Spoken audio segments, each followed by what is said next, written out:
And I'm going to frame my art and my practice by first talking about science fiction, which is a big source of inspiration for me.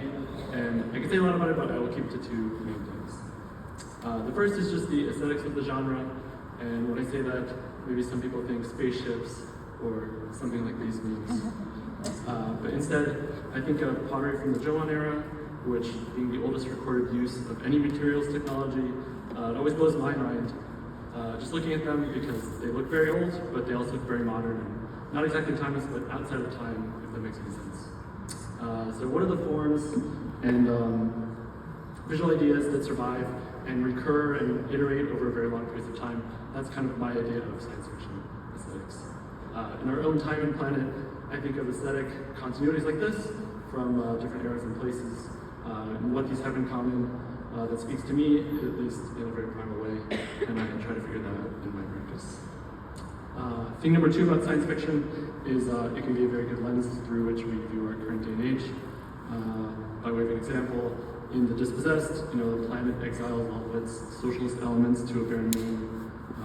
In Atwood's Mad Adam trilogy, corporations make the public sick so they can sell their medicine. Or I'm sure everyone's sick of hearing about 1984, but that's there too. And it's a cliche to say all art is political, but sometimes I think art should address the issues we face here now. So what does this have to do with my art? I am primarily a ceramicist. You can see some of my pieces here. And as a medium, ceramics is sort of an oblique, abstract lens to view the world through. But I try to use the medium to evoke my interpretation of science fiction aesthetics, and when it feels right, I try to use the social societal lens as well. And of course, I'm here because I also integrate technology to some of my work, so I will talk about two of my pieces, which have been at TIA for the last couple months.